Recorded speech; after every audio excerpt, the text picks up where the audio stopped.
right? Okay. Okay, good evening. Thank you, Lori, for setting this up, and Zev.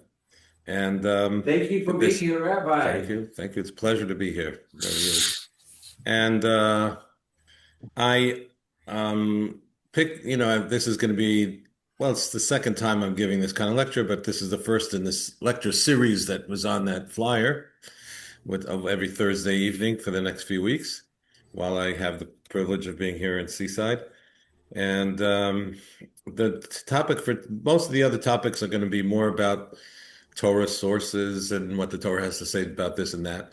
But this one is also about that, but in a different sense. It's more of a discussion of current events.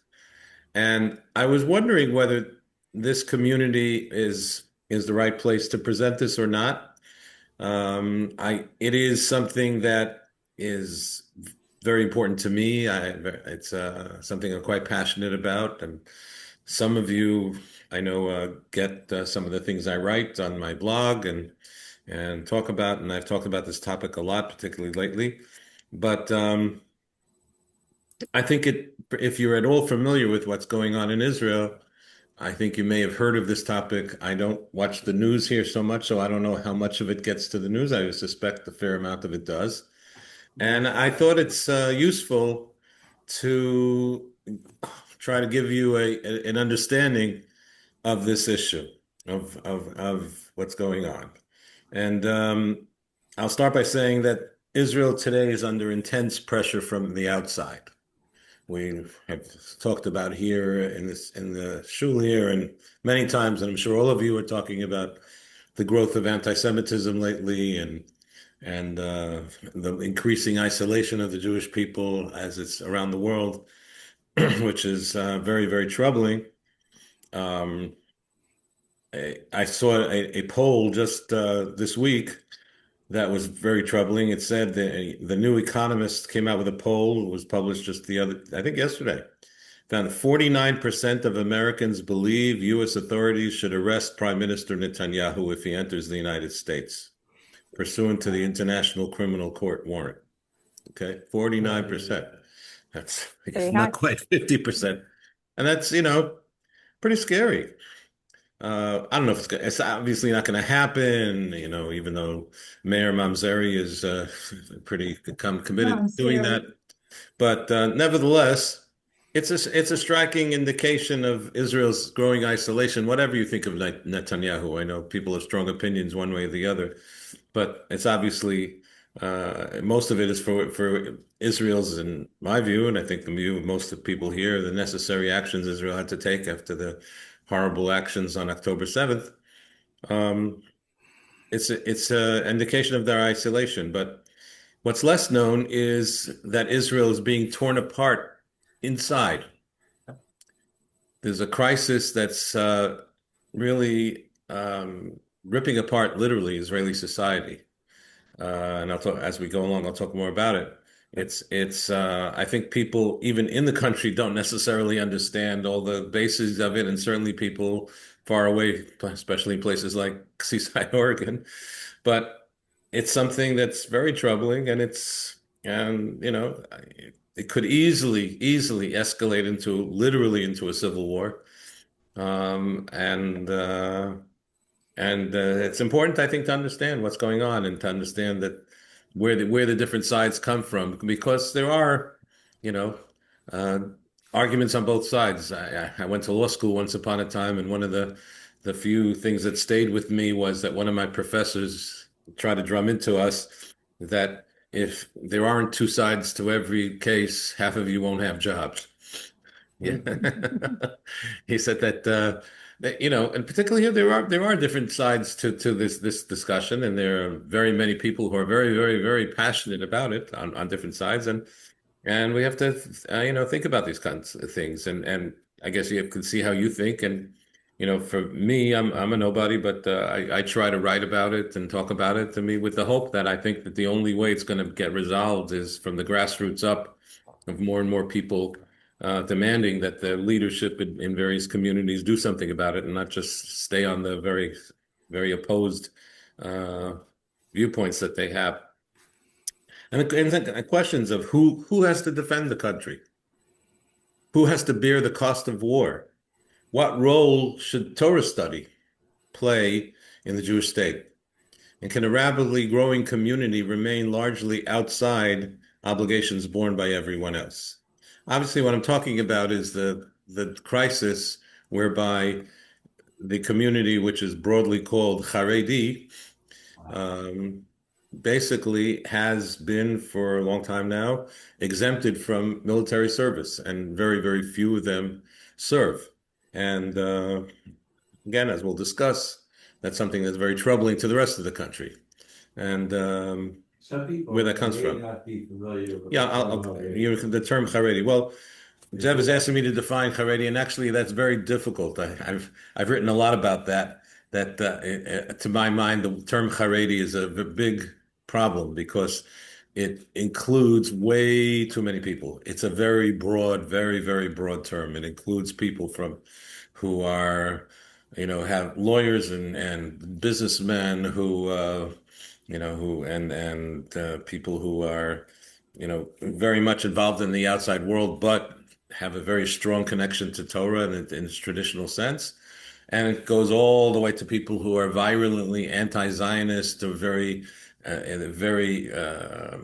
fundamentalist in their views about many, many things, and who really disagree greatly with each other. But they're all called Charedim, and I think that's a big problem because usually the press, especially the Israeli press, loves to point at look at what the Charedim did when it's actually pointing to the more extreme parts of the community, and but everybody's painted by that brush. But that's how it is. Arguably, maybe I'm a Haredi. I don't know. I don't consider myself Haredi because of a lot of the stuff going on. I'm really a man without a country. I'm not sure what I am. I think that was one of the article or titles of one of the articles I wrote. It's it's a huge problem. And but it just generally, if I want to try to define it a little bit, it would basically be the group who are more attuned to the non-Zionist or even anti-Zionist, as I said, approach to the state of Israel. They do not see in the state of Israel that it's the beginning of the redemption necessarily.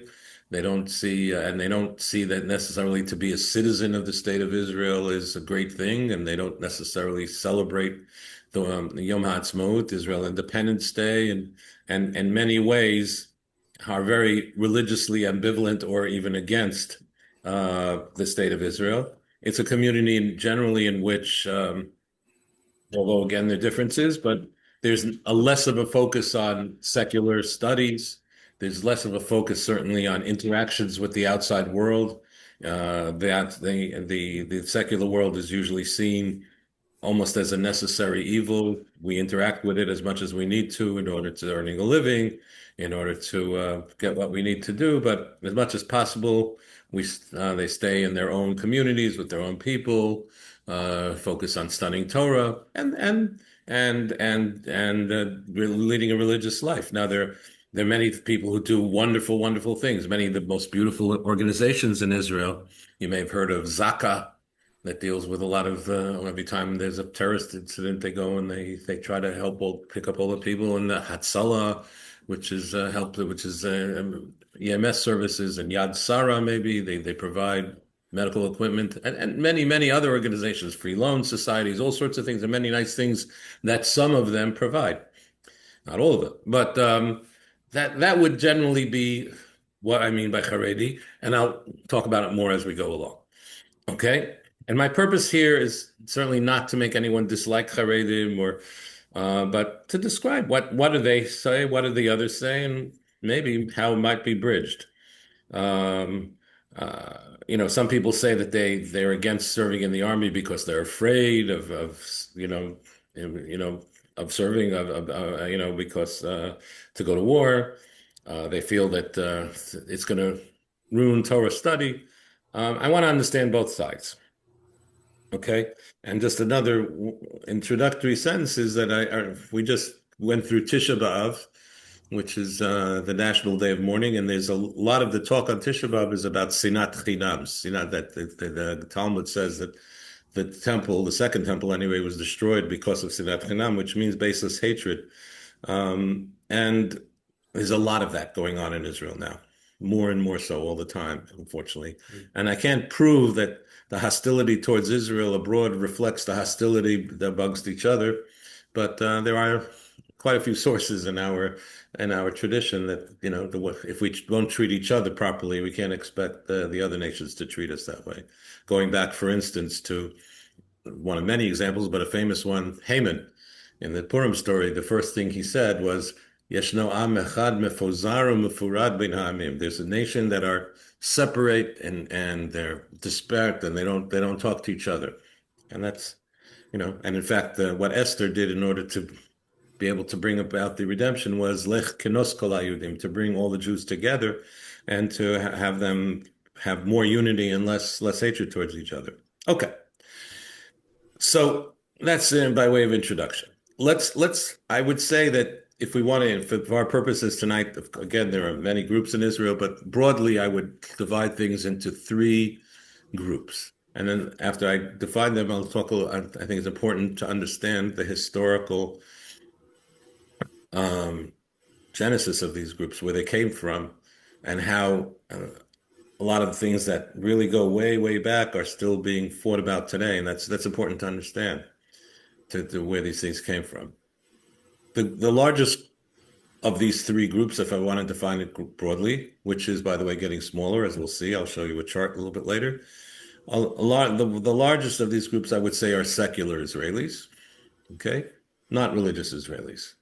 But it's important to know that, although many times in certain press they're presented as anti-Torah and anti-religious and etc., I don't think that's true. There are certainly some people who are anti-Torah and anti-religious, but I think your average Amcha, typical Israeli, is not necessarily anti-Torah and religious. In fact, there are a surprising number of Israelis today who, up until now anyway, although I fear that it's changing because more and more people are angry about people representing Torah, but at least up until today, and especially since October 7th, I think all of us have seen many examples of this, that there are many Israelis who, I think they basically believe in God. They basically believe in Jewish tradition. Many of them make Kiddush on Friday night. They may then go out and do something else, but they honor Shabbat at some level. They celebrate the holidays. They respect Jewish tradition. They circumcise their children. They feel deeply attached to Jewish history and to our tradition. And for them, military service is a central institution of citizenship, of shared responsibility. And a lot of those people, in the terms of the discussion that we're having tonight, have, the basic question, and it's not complicated, which is, religion is one thing and the Torah is one thing, but why should my son risk his life and then serve hundreds of reserve days while another healthy young man is automatically exempt? And that's something that they find it very difficult to understand and accept. And that goes together with, I don't know how many of you know Israelis, but it is, I think, one thing in the national, there's a certain kind of sabra. If you've met them, Israelis have a certain type of personality. Everybody's different, but certain traits are common. One of them is that Israelis, the thing they would hate the most of them, is to be what they call a friar. That doesn't mean like Friar Tuck. Friar, a friar in I don't even know. There is a Yiddish word where what that etymology is. It's a German word. What they mean by it is to mean a dupe, naive, taken advantage of. I'm not going to let that guy get ahead of me in the line. I'm not going to let that guy pass me on the highway. I'm not going to let those guys do that if I don't get to do it. They hate being a friar. They hate being taken advantage of. And I think it comes from the word free. From free?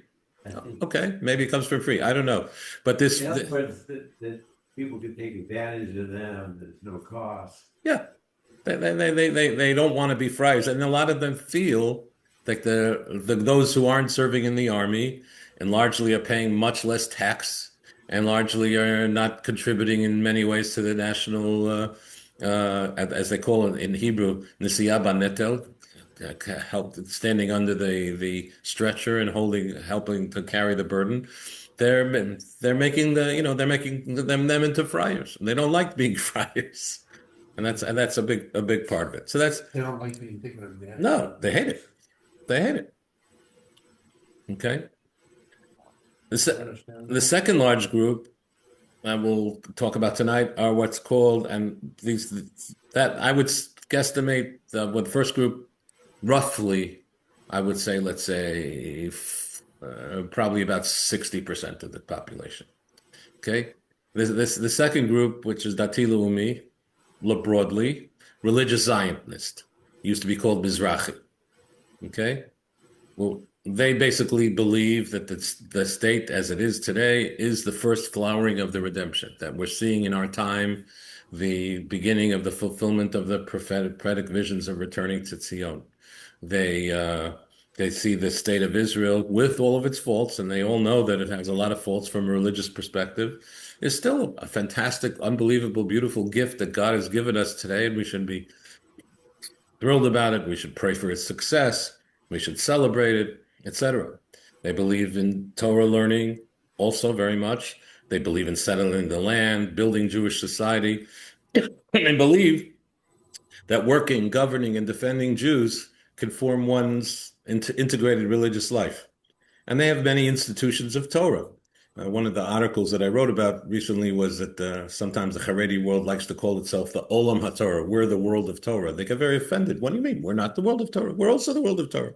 They also have a lot of yeshivot, kolalim, rabbanim, rashi yeshiva, large numbers of religious soldiers. I think probably most of you have seen various clips of soldiers going into the army and with a great degree of emunah and singing holy songs and davening together.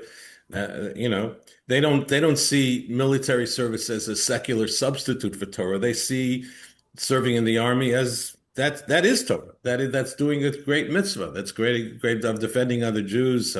There's several mitzvot. There's a mitzvah of not standing by your brother's blood, of not standing while others fight, of the chemet mitzvah of defending people. They see these as actually putting Torah into action, not that it's against Torah. Trying to say something? No. Okay. So that's a second large group, and I would let's say they're 15 to 20% of the population. And then there's the Haredi community, which is at this point about 20%, and as we'll see, growing fast. Okay, growing fast, and that's part of the issue, as we shall talk about. Not monolithic, as we said. They're Lithuanians, Misnagdim, Hasidim, if you know what I'm talking about. All kinds of Hasidim, Ashkenazim, Sephardim, working, anti-Zionists, pragmatic non-Zionists, all sorts of people.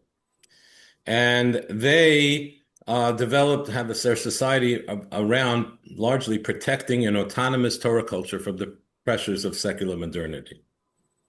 Okay, and they basically, to understand this dispute, as we'll talk about, they have to understand that many Charedim don't view the army as a religiously neutral workspace or where you can go. They view it as an institution that historically sought to reshape religious Jews into a different kind of Israeli, and that is a true fact that did go on, as we'll talk about, at one time towards the beginning of the state.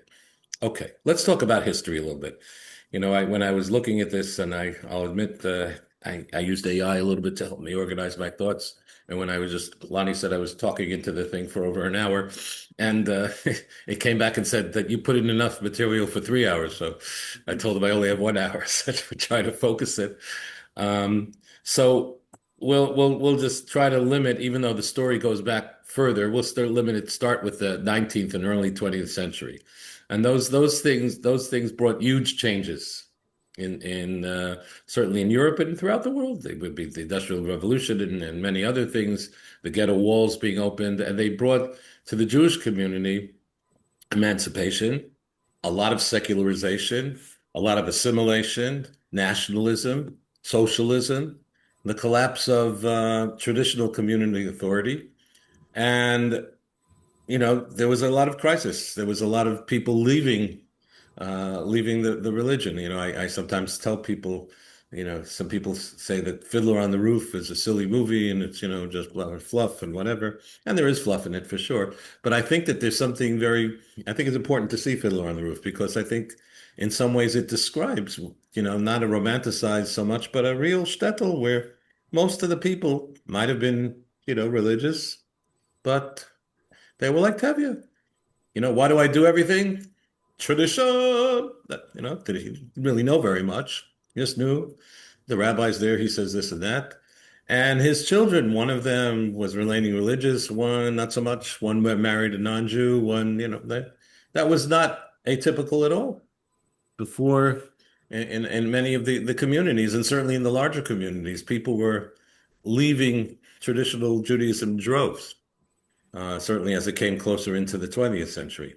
So, and there was also a tremendous amount of anti-Semitism. And there were different responses that developed. Again, I wish I could have more time to talk about all these in detail because there's a lot to say. But let's say, keep it into briefly, that three, I would say, of the, again, keeping things in three, which were the precursors of the three groups that we talked about, three responses to all these came up. First of all, there was secular Zionism that came about as a response to simply anti-Semitism, right?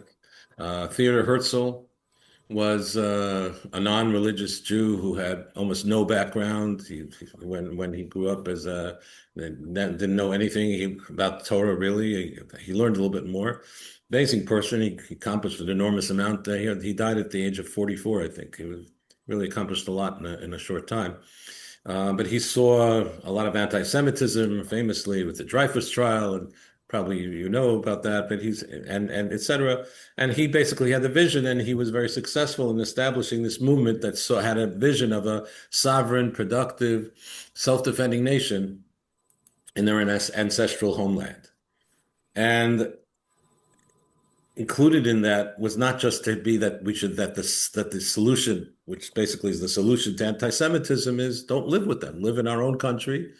And if we live in our own country, we won't, rub up against them every day. It'll lessen the anti-Semitism.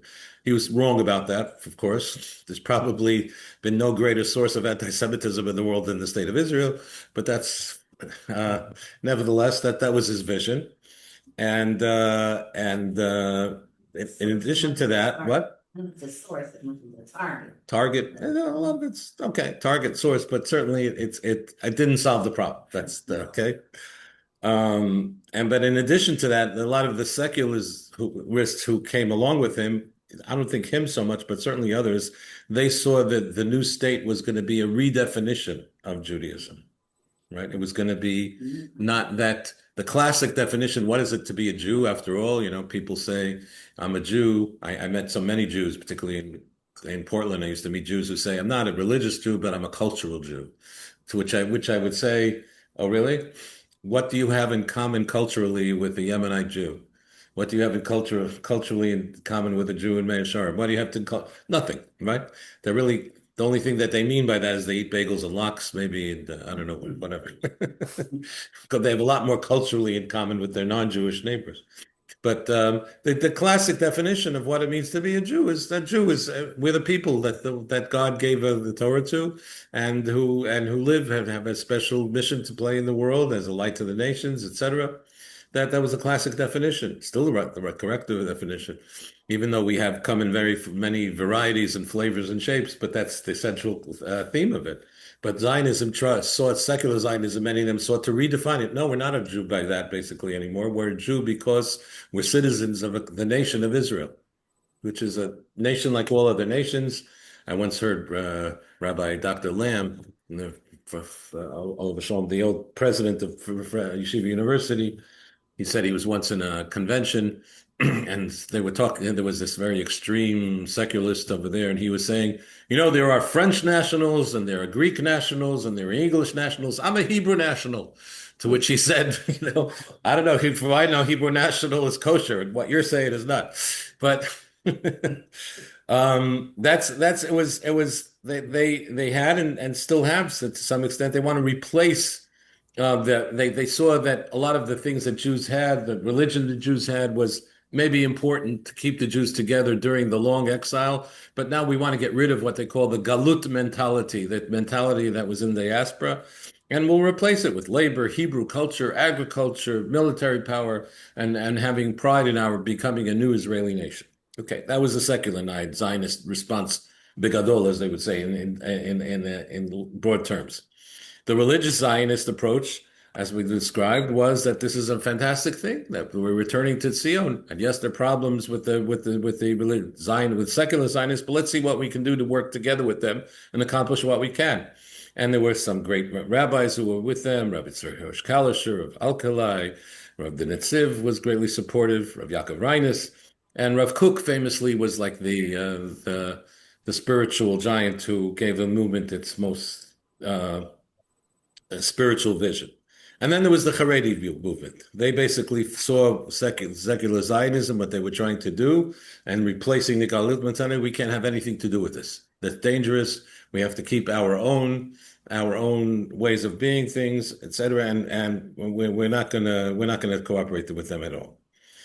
Now, in Israel, before 1948, of course, 1948 was when the nation formed. So that's we're going about to be in 2028. That's going to be 80 years. Okay. There's long before Herzl's, really going back to the 18th century, there were religious Jews who came to Eretz Yisrael and lived in what was known then as the four holy cities: Tzfat, Hebron, Tiberia, Yerushalayim. And many of them were disciples of the Baal Shem Tov, the founder of Chassidut, the Gaon of Vilna. I'm sure you've heard of one of these great people. And they basically came there, and the vision of the old Yishuv, and that's important to understand this because a lot of the Haredi attitudes are based on this. They saw, you know why, we're going to go to Eretz Yisrael, we're going to go live in the land of Israel, and we're going to live Judaism in Europe is going down the tubes with all the problems I described before, right? So we're going to have one place in the world that we're going to hold on 100% to the old ways, to traditions. We're going to devote our lives only to Torah, learning, only to prayer, only to, very close religious observance. And, if the rest of the world goes down the tubes, when Mashiach comes, we'll still have somebody to talk to in us in Jerusalem. And they largely supported by what was called Chalukah, which was money that was given by the many communities. And their ideal that they developed for a long time was the sacred community centered on Torah, Tefillah, and Chesed. So the arrival of secular Zionists was experienced as a great intrusion into their deliberately protected religious world. And from that point and on until today, very much, there's great animosity on their part to what they see as the Zionist intrusion, who is we were here first. They say we were here before the Zionists, and we lived in a certain way, and you're trying to force us to change, and we won't change, and we can't change, and etc. So that's even the more extreme people, the people in Mea Sharim, if you're familiar, very, very anti-Zionist. Okay. Again, there's much to say, but basically what happened then were two world wars, right? The First World War did a lot of damage. There was great starvation in Jerusalem. Many of the Jewish communities throughout Europe were also decimated, and that changed a lot of things in Eretz Yisrael. I don't have time to go into to the very important part of what was going on during the British Mandate, etc. But then, of course, there was the Holocaust. And what the Holocaust did, amongst many other problems that it did to the Jewish people, a lot of times when we talk about the Holocaust, we talk about the 6 million Jews and all the atrocities that the Nazis, Yimach Shemam, did, etc. But one thing that's not seen as much is that it was a destruction of the communities as they existed for thousands of years. That, in Poland, let's say, they had before the war 3 million Jews, most of whom were still at some level of religious, although things were moving in another direction, right? They had huge Hasidic courts, and they had large yeshivas, and they had great Torah scholars, and all that went up in smoke, right? In Auschwitz, those communities were all gone, were decimated. Though the center of all the centers of Torah were gone, and when the smoke cleared after the Holocaust, what you had in terms of the Torah world, in terms of the yeshivas, and well, you had some Jews in Jerusalem, not many, a few thousand Jews, right? It was a terrible time in Jerusalem before 1948. There was a lot of starvation. There was a lot of deprivation. The Arabs tried as best as they could to stop any supplies from getting there. A lot of people hurt. My own grandparents were severely injured during that time. My grandfather died from it during the siege of Jerusalem in 1948. It was it was a difficult time, and there were very few um, full-time Torah students left, right? But God always provides, what they call in Hebrew, refuah lefnei hamakah. How do you say that in English? The doctor should know. The medicine before the Preventive medicine. what? Preventive medicine. That he provided already a solution, and he planted in America and in Israel some extremely great personalities who helped to rebuild the Torah world. In America was Rav Moshe Feinstein, Rav Soloveitchik, Lubavitcher Rebbe, Rav Aaron Kotler, people like that, right? In Israel, the Panav Zharov, Rav Zalman, there was Chazon Ish. There were these people who somehow were able to rebuild, and what? Rabbi Miller, Avigdor Miller. Well, Avigdor Miller was an American. Yeah, but he dedicated his life to dealing with. Yeah, that's true. That's certainly true. So, what? Tanya. I said Lubavitcher Rebbe. I mentioned it. No. Kloisenberger Rebbe. But Okay, yeah. There's some Bavavir Rebbe. I mean, there are many. I'm just mentioning some names, and they helped rebuild. And so, what was the situation in 1948? Up until now, I'm not sure if this is going to change, but up until now, most Israelis considered that the War of 1948, the War of Independence, was the most difficult war that Israel was ever in. It lasted over, I think, close to 2 years, and a very large percentage of the small yeshuv at the time was affected by it, were injured, were killed. It was the odds, when it was a small country with indefensible borders granted by the UN partition plan, where 5 countries attacked it at once, and where the British did everything in their power to give the Arabs all the advantages before they left. It was a terrible time of danger. And at that point, everybody understood all hands on deck. And there were, including the Charedim world, including Meir Sharon. People came and helped in the war effort. There's a famous, probably one of the most famous rabbis of the last few years was Rav Chaim Kanievsky, right, who was considered to be an unbelievable scholar, and he's the symbol of Torah learning in Bnei Brak, etc. He fought, right? He was in the war too. He was guard duty, whatever it was. There are pictures of him sitting with his gun and his Gemara, watching somewhere. It was understood that that Torah scholars aren't exempt. Everybody, all hands on deck. Everybody was needed. But then once that thing settled down, there were of course all these difficulties between the secular Zionists and the Charedim and the Dati Lumi, and how are we all going to live together. And at that time, actually, as I described, there were unfortunately too many of those in charge of the secular Zionists were really anti-religious people. And they really were determined to create this new Israeli and get rid of the Galut mentality. So how do we live together? So a few things happened. First of all, you may have heard there was a famous, they was quoted as the status quo. There was a status quo that Ben Gurion agreed to, together with the Chazon Ish and with other leaders, and basically that certain things, if the government does this, we'll live with it, we'll live in peace together. That the Israeli government as a policy is going to keep Shabbat, which means, of course, not that everybody's going to keep Shabbat, but the Israeli government offices, unless it's an emergency, will be closed on Shabbat. El Al, the national airline, until it was later went private, didn't go on Shabbat. Right?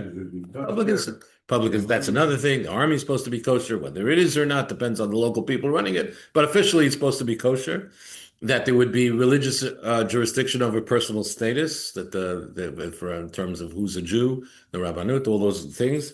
And there would be educational autonomy for religious institutions. And then there was also, Ben Gurion agreed to a deferment. At the time, they felt that how many students, yeshiva students, were there in the entire Israel at that time?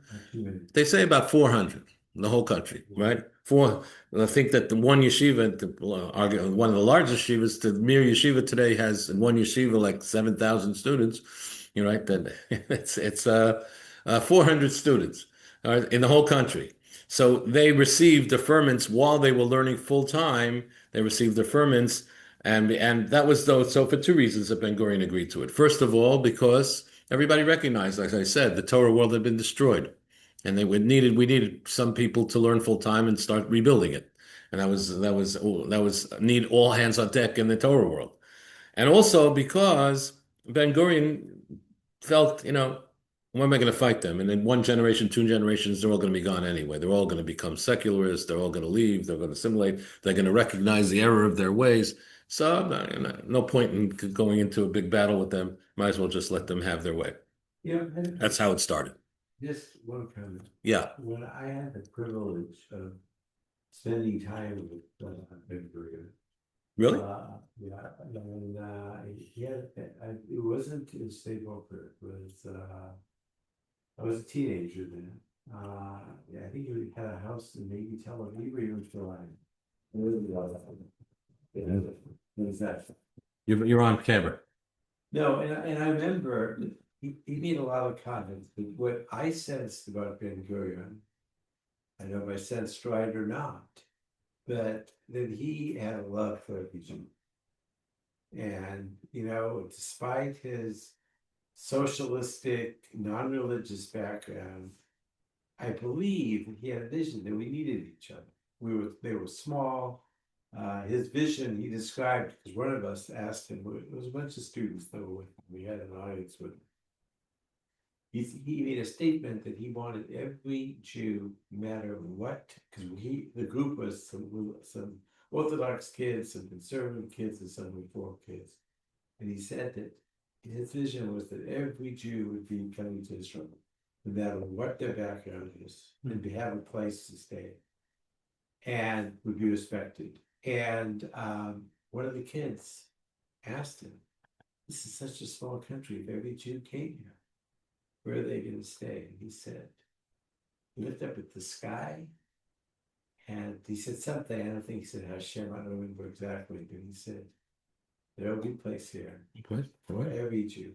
So I sensed, that was my impression as a teenager, that his vision, that there was Ahavas freedom, and that he really, loved every Jew, and that drove much of his vision, even though he was a secularist. Right. We could go. Obviously, he was a great person who did a lot of things that was very important in the history of the country. And he did have a love for Jews, and he actually expanded, what was available. That's why he lived in Sde Boker and then Negev. He wanted to get people to live not where everybody's living already. Did he love every Jew? I'm not sure. I know he hated Begin and tried to kill him, and Menachem Begin. Oh, And there are quite a few things that happened that I'm not so thrilled about with Ben Gurion, but he certainly did a lot of good as well. But here I'm not talking about whether he loved people. I'm talking about whether how much religion, and he basically did not. His vision did not include, that the Charedim should continue long term. He thought that's going to go away. That's my only point I'm trying to make here. Anyhow, thank you for that. So what I said was that it started with this exemption for 400, okay? And then it was added to a little bit in 1958, but then mid-1960s, they increased it to 800, right? But then what happened in 1977 was that there was a political earthquake that happened. And what happened was that up until that time, Ben Gurion's party, the Mapai and the Mapam, and all those Barach at the time they ruled the country and the Knesset and academia and the legal system and everything forever, since the beginning of the Jewish Agency, since the whole country. And then in 1977, there was a political earthquake, and Menachem Begin became the prime minister. And he became the prime minister partially because people were tired of the other one, and especially after the Yom Kippur War, there were a lot of questions about how things were running, but also because he performed the coalition, first of all, with a lot of Sephardim who had felt like second-class citizens under the earlier ones. If you ever saw the movie Salah Shabbati, you'll understand that. I'm not going to go into it now, but that's something important to see. And he also made a coalition with the Charedim. who would support him, and things changed really since 1977. I think for at least 80% or more of the time since then, Likud has been in power since that time. And I think today, but for one issue, uh, there's a huge majority of Israelis who are more to the right. Um, the issue we'll get to, with part of the issue we're talking about. But at that point, one of the idea was that was greatly expanded, and that was the foundations for a mass system of became, and you know these and the Charedim more and more wanted to exempt people from going to the army. Now, when I was 1977, I was how old was I then? Or I don't know. I was a teenager then. So basically, I remember that at that time, yes, a lot of young people went and I come from a family. All my siblings consider themselves Charedim. Most of the people I grew up with, most of the people I live with, frankly, today. So I think I know that community fairly well. And although, as I said, it's very broad and there are many types of Charedim. But that community basically, people went to yeshiva, and then for a year or two or three or four after getting married, learned in kollel, and then most of them would go for some kind of military training, and then go to miluim, go to reserve duty. They would be part of the army, or in Haga, which doesn't exist anymore. Later, when they got a little older, that was normal to see Haredi people in a uniform walking around. That was not something unusual. It was understood. And but once the things opened, it was open, and it was greater, and some attitudes began developing What was that? that there was more and more deferments available. So that was taken advantage, and then the yeshivas and kolos and all these things greatly grew.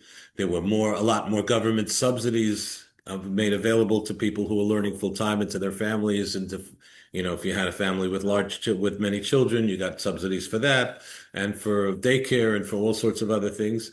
It's a fact. I believe that it's true. I don't think most people recognize that, but I think the single greatest supporter of Torah in the world for many years now, by a very great degree, is the state of Israel, in terms of the money being supported, but supporting that every kollel person gets a few thousand shekels a month, and for their children, and for this, and all the tax breaks, and et cetera, et cetera. Billions of shekels go to support Torah, much more than a lot of the other money that's given, et cetera. Is that money given willingly? Sometimes yes, sometimes no, as we'll talk about a little bit later. A lot of people say it's due to politics. Okay. So this rebuild. So what happened as a result of that is that, like I said, right after the Holocaust, the Torah communities were decimated. They've been rebuilt today to unimaginable degrees. If you walk around Jerusalem today, and Bnei Brak and all these places, there are hundreds of thousands, right? I've heard the Haredi community estimated at over 2 million or close to that. This unbelievable amount of children running around. Where my children live in Beitar. Everywhere you go, the apartments are packed with the family having 7, 8, 9, 10 kids, and everywhere you go, there's yeshivas and there's kollels and people learning and people doing this. Some say there's never been so many people learning full time, even in the times of the temple way back when. It's more than that today. Um, so what, but why don't they go to the army? So I mentioned before some of the things. Part of it is because sometimes they fear that in the army you won't be able to keep Shabbat properly, you won't be able to have kashrut properly. Now they have the issue with women in the army. What? Now they have the issue with women in the army. Women in the army is a big problem, right? And in general, the transition from a highly protective, sheltered yeshiva environment to the military cultural can be an enormous shock. And also because there were many promises made in the past sometimes that, well, if you have some guys. We'll make sure the food is kosher. We'll make sure they don't have any, let's say, female commanders are going to be with them. And then that changed. Even recently, the national religious people were very upset because, they who are very proudly go to the army, but we saw that, Lottie, that there was some women who were complaining that, they send their husbands off to the army. Now they're making them serve in close quarters and sleeping in the same tents as young women. Well, why are they doing that? There's some crazy things going on sometimes. Is it intentional, not intentional? It's hard to know, but they're, but my point is that they had, you know, reasonable fears to the religious sanctity or protection of the young, impressionable young people. They also see some of them, and they talk about this a lot, that we're actually, it's not that we're not doing national service, we're doing national service. You know why the Israeli army is successful? Because we learn Torah. They quote something called Torah Magna or Matzla Torah. There's this quote somewhere that the Torah saves and protects. Is it about learning full time? Is it not about learning full time? There are debates about that, but they officially see that our learning Torah full time, that's just as important as they would say. We're doing, some of them even make statements like we're doing more to protect the country than the Chayalim. That by our learning Torah full time, that's actually serve the country. Do they really believe that? Do they not believe that? If there's a situation where there's a terrorist coming, would they run into the base medrash or would they run to Chayalim to protect them? I don't know, but I don't know. Even soldiers. What? Soldiers, right. It's that's an issue. So they see themselves as performing a national service. Some of them do, some of them don't really care, but some of the more serious ones see that. They see we're doing our share. And also there's an issue of the slippery slope if we allow this and not that. Like there's this concept in Israel called Shirut Leumi. Shirut Leumi is, let's say, usually mostly women use it, but sometimes men do, which is that some people, instead of serving in the army, they'll serve as national service. They'll go into development communities and they'll teach young children and do all sorts of public stuff, etc. So ideas sometimes come up that, well, they're not going to go to the army, let them do Shirut Leumi. They feel it's a slippery slope once we start allowing some things, they're going to take everything away. That's part of the issue. And okay, is accommodation possible? Is it not possible? Well, in fact, do exist today. First of all, several Charedi yeshivot hesder. We know one person, Rabbi Carmi Gross, who's the head of a yeshiva hesder for young men, and there are several others that are forming. There's a platoon called Chashmonaim today, and that they have explicit commitments to preserve a Charedi way of life within them, but still the Haredi world as a whole has not accepted it. There's some Rabbi David Leibel and there's others who are trying to develop some responses, but there's still a lot of resistance and fear. And for the most part, certainly the leadership of the Haredi world is saying no, absolutely no circumstance. We're not letting anybody go in to serve and etc. And the crisis has exploded now. This has been going on for a long time, this issue. But since October 7th, right, in this war, it's becoming a bigger crisis.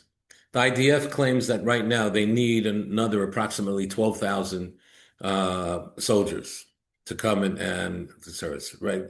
There are many people who have been called again and again and again to serve in the reserves. I mean, we have friends who have served. I have a friend who recently served his 300th day as a reserve soldier since October 7th. This is a guy with 5 children, runs a business, right? He's close to 40 years old. He's full of fervor of doing his national service, but we know what that does to his business and to his children, who basically all these time is spending, they don't see him. His wife every night is worried about where he is. Lots of the time he can't communicate with him because he's deep into Lebanon or Gaza or somewhere. it's a terrible, terrible burden on them. I don't know if you saw one of the Tisha B'Av videos, that I was watching, was a description of various families and how they've gone through this time. Some families of some of the hostages, some of them who did not made it back, some of them who did not make it back. But one that was particularly jarring to me was the family of a soldier who was, you see in earlier videos, very, big Chevroman Israeli guy, very personable and laughing, and a very guy is very, very talented, obviously, and charismatic. And then he went in to serve, and he served for a long time, and he came back, and he had severe PTSD, and he committed suicide. And and uh, and you see this, and what do you do with such a thing? Just this morning, I had it's a personal issue with a soldier who came back, but I don't have to go into that now. With in my house in Rafula, we just lost it. He just had PTSD, and it created a terrible scene.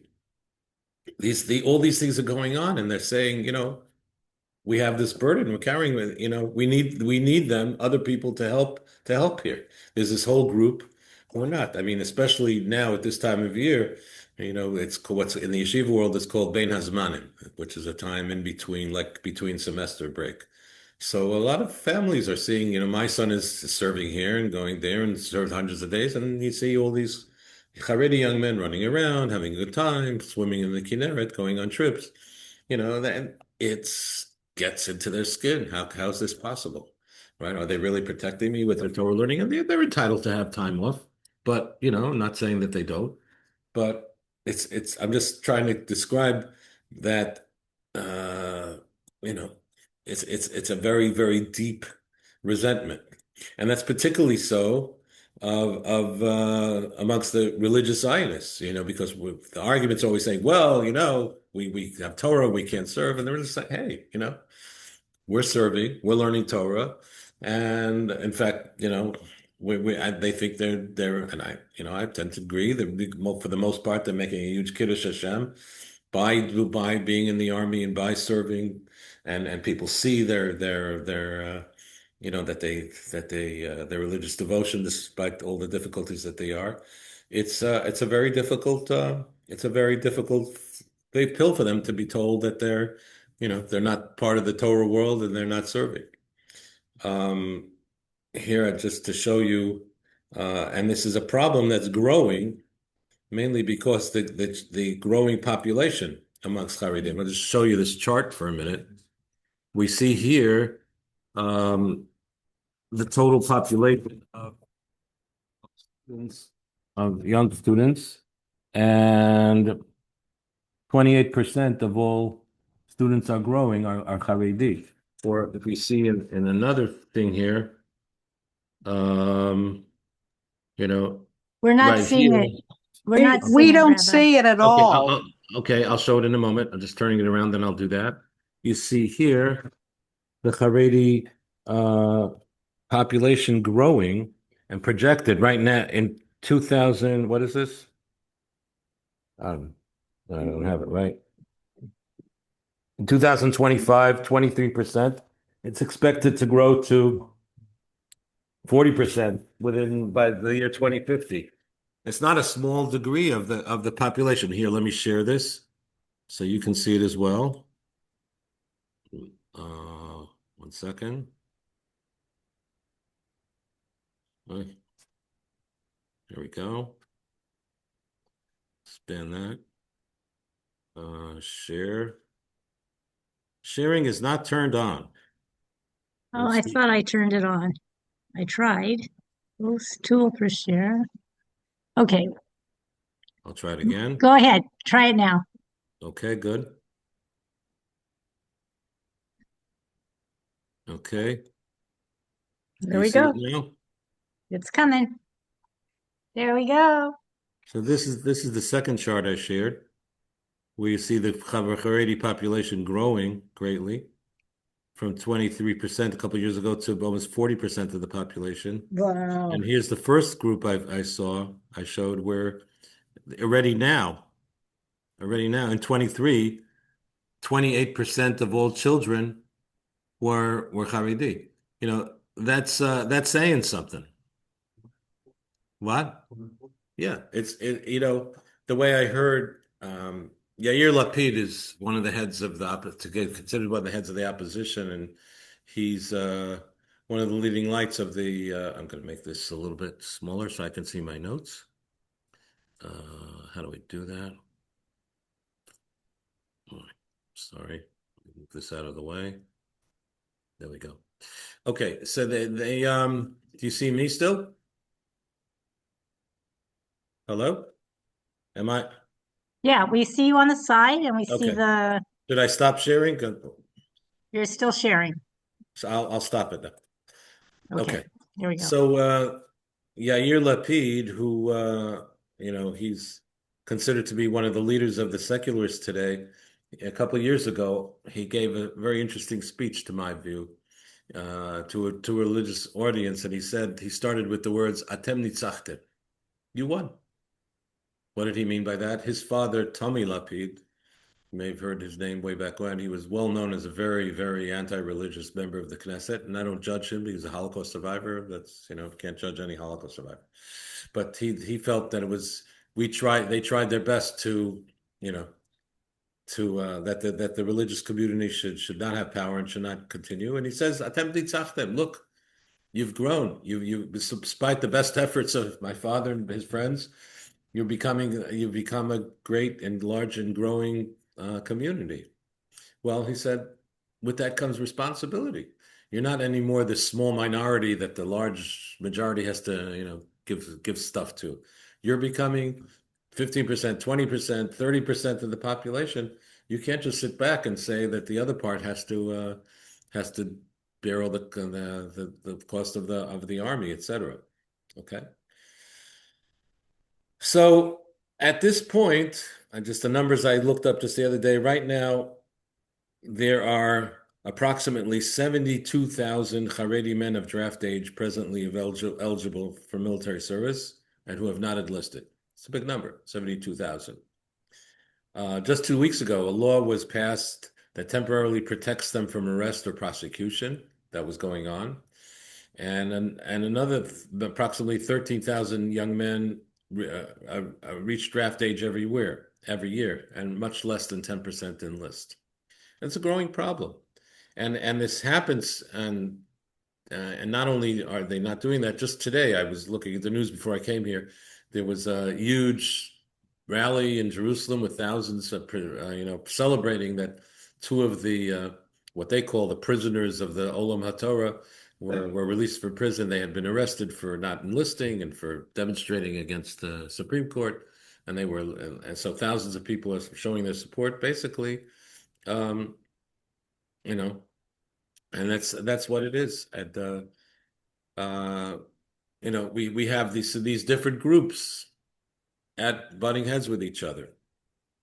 Um, the Supreme Court, is a very interesting institution in Israel, um, because basically the Supreme Court generally tends to be quite leftist and liberal. It's one of the most activist courts in the world. It sees itself as the authority to rule on everything. Doesn't hold that any case is moot that it doesn't have something to say about, and it basically is trying to have the authority to negate all the various laws that have been lately tried to pass. But there's the Haredi parties, especially in the last 2 months, have passed a constitutional law protecting. They tried to do something that the study of Torah should be just as considered national service just as much as serving in the military. And they've and they use what the seculars call political blackmail, because everybody knows if they don't do what the Haredi parties want, the government will fall. And because they have the votes, the government coalition isn't large enough to exist without them. And a lot of people resent that. There's an election coming up in the end of October. We're going to get there 2 days before the election, so we're able to vote still. But it's going to be enormously divisive election where so many people are going to be voting based on two issues. A lot of people hate Netanyahu. for whatever reason. I don't have time to go into that now, but he's a very divisive figure for some reason. I don't understand it, but he is. And a lot of people are going to be voting for whichever party will not cooperate with the Charedim and that they not are in the next government. And of course, the Charedim are going to try as best they can for things otherwise. There's a lot of back and forth going on, and I fear, the civil war is going to happen. It's because it's I don't know what's going to happen. In my ideal world, what should happen? I think there should be a compromise. I think there should be a limited number of exemptions for those who are really, really dedicated to learning full time. I think that's important, and I think most people would agree with that, or a lot of people with it. If they're truly outstanding, if they're truly committed, and for those but one of the biggest problems that's talked about lately is because everybody knows that there are thousands of young Haredi men who are either not learning full time or not learning at all. But they are not being drafted basically not because of learning Torah, but because they're Haredi. But unfortunately, there isn't a will on the part of the Haredi leadership to stand up to the extremists who absolutely refuse to make any compromise. I hate to think of it. I hate to think of it. I mean, just look at you. I'm sure to the degree you've seen already what's going on in the highways now, where they're blocking highways and and people are getting run over, and people are just losing their patience for it. And people are coming to blows all the time over it. Yeah, yeah. I don't know. There's tremendous animosity between the polar sides of this issue. Yeah. It's so divisive. It's very divisive. And it's now pervading the entire society. That's right. It's no longer little segments. It's society. Yeah. Pervasive. It's terrible for society, and frankly, as a person who cares about Torah, a lot of the secular people who, as I described earlier, weren't anti-Torah, but if they see this is Torah, this is what it stands for, and this is the way Torah people are behaving, you can't blame them for causing what we call a chilul Hashem. It's a desecration of God's honor, in my view. Yeah, yeah. Yeah, and I mean, I think if there was that, and there would be a goodwill of the people on the Haredi side and the people on the army side to really sit down with goodwill and collaborate and say, look, we got to solve this problem. We've got to find a way to have people do their service. They have to do it in a way which truly, honestly, no tricks. They'll have a proper environment where kashrut will be kept, where they'll be able to learn Torah, where they'll be able to keep Shabbat, where won't have issues with men and women serving together, with whatever they need for their religious needs. That should be properly done, but that there should be some kind of hesder that should happen and it could happen. But there's too many extremists who aren't letting it happen, and I think some of the great leaders of the Jewish people who are not doing that. We just saw last week a very respected rabbi who voiced an opinion who they don't like so much. He was physically attacked by some extremists, and that's a terrible thing. Yeah.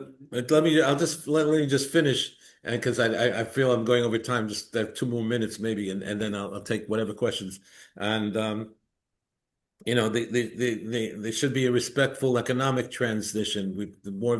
A lot of Haredi, part of the issue is that a lot of them haven't gotten education much. But beyond elementary school, they can't. Israeli society is a high-tech society where education is needed to get modern jobs. All over the world, that's a huge problem. A little promo for next week. Why AI is a problem. It's putting a lot of people out of work. We'll talk about that next week. But this, you need people who are gonna deal with the economic realities, because there's so many poor families. If they just keep pushing economic punishment on the Haredi families, you're just going to make poor families poorer, and that's not a good way to solve the problem. And somehow we have to end the demonization on both sides. There's so much name calling. There's so much angry rhetoric. There's so much, there's so much exclusion. This idea that these are the Olam HaTorah and those are not the Olam HaTorah. Right? There's a lot of them. These secular people call the Charedim parasites. Back on both sides, there has to be a lot less name calling and more living together. And if we do that, to conclude, The debate is often presented as a choice between the Torah and the army. It's a false and destructive choice. Israel needs Torah. Israel needs soldiers. It needs exceptional Torah scholars, religiously protected Charedi services, and respect for reservists, for their families, for leaders willing to tell their own communities difficult truth. The Charedi community is not a tiny and endangered remnant. It needs to step up to the plate. And, we have to do what we can to reduce these sinat chinam for people to get along with each other. And that can only happen if they actually address the problem and stop yelling at each other and work together to collaborate to finish it. Okay. Yes. Whatever questions. First of all, thank you. I think that this was something that's very important to us as people. What Israel needs, as you said it well, is they need Jews to get along with each other. And coming off of Tisha B'Av, which you also, there's a lesson, is that things don't happen good to the Jews when we don't get along with each other.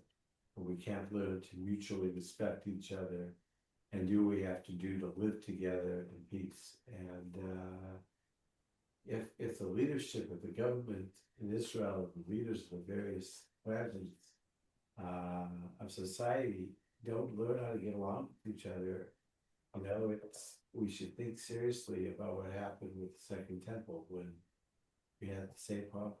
Yeah, absolutely. It's a very, very serious thing.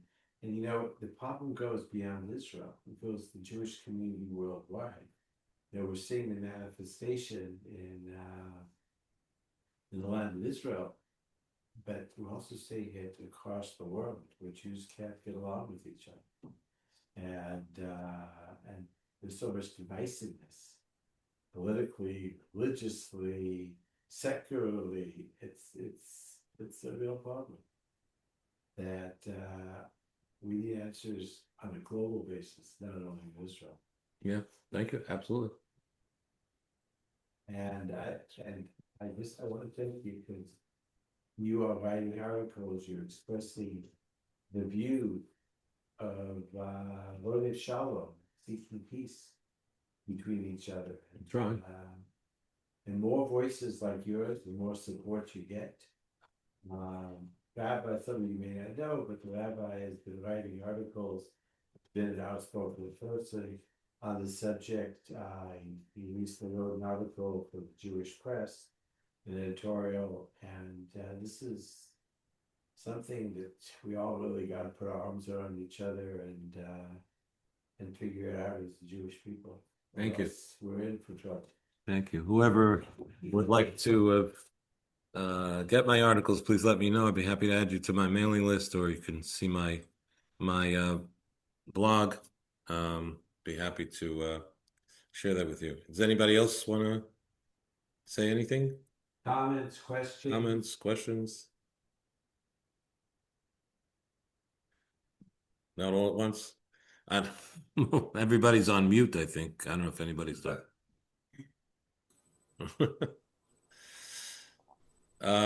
Okay, if nobody else has anything to add. Well, Dr. Young still wants to add something. You've covered it. Yes. So just thank you, everybody who is participating. I want to just say that the classes, the series that we're privileged to have, will be continuing on a weekly basis. Everybody should have gotten at least a couple emails with the topics. And we hope that everybody can join either in person or by Zoom. And tell your friends, encourage people who you think may be interested in the topics to join. And then also put on your calendar, take a look at the calendar, the challah bake event is coming up, and the rabbi's wife, Rebbe Simlani, is taking the lead at the home of the Blooms. Rosie Bloom and Art are going to be dedicating their new kitchen with the baking of challah. And Lori, what's the date on that? That's August 9th. That's a week from Sunday. And then the following week, which is the 16th, Lori, am I right? Is the community barbecue, which will be in our backyard, weather permitting, hopefully. And of course, we'd love to see people who want to be here for Shabbos every week. Shabbos services followed by lunch, classes, and good stuff. So, Lori, thank you for organizing all this, and most important, thanks everybody for being here. And please help us spread the word. I think we're doing some very good classes. Thank Trying to you, unite everybody. Jews. And we're trying to unite Jews. Everybody's welcome. Okay. Okay. So that's Any questions? Comments? Okay, everybody should have a good Shabbos.